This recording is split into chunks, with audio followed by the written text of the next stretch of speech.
Мен көтереміз ғой, бірақ көтеріп ұстаған кезде оны арнайы градуспен ұстау керек. Арнайы өлшем бар, себебі дыбысты жаңғырту үшін және де ақпаратты дұрыс беру үшін. Біз дәстүр сақтап ойнап жатырмыз.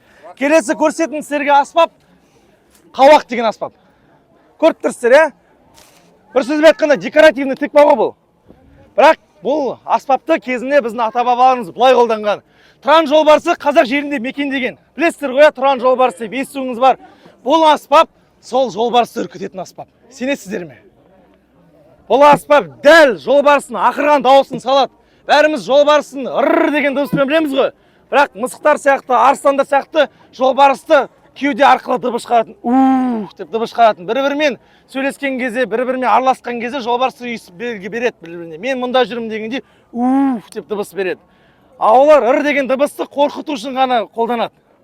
Бұл аспапты кезімізде ата-бабаларымыз бір ауылдан екінші ауылға көшкен кезде аман есен малмен бірге көшуге қолданатын. Бұл аспапты ойнап жүрген кезде жолбарыс мына маңайда басқа тұран жолбарысы бар деп сол маңайға таянбай алыс жүретін.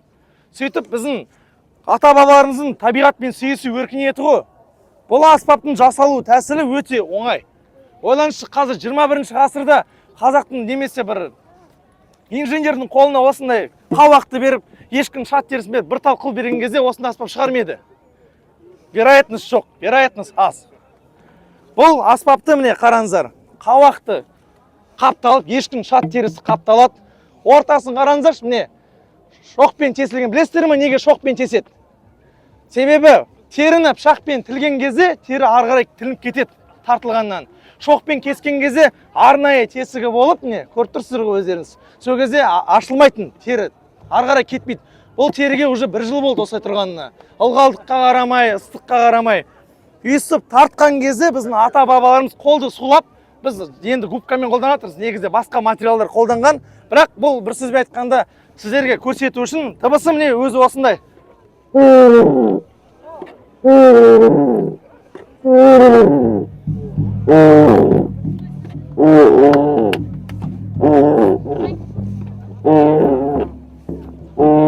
Естіңіз ғой, жолбарыс дәл осылай ақырат, кеудемен ақырат.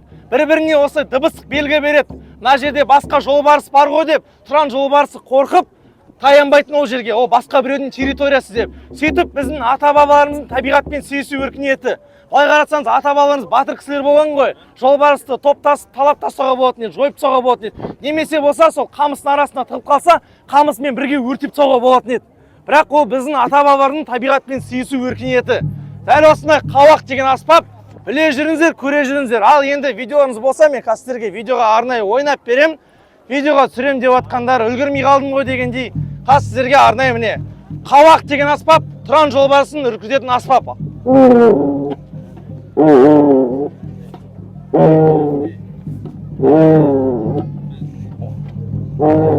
Осындай қауақ деген аспап. Қошеметтеріңіз қайда, қазақ халқым?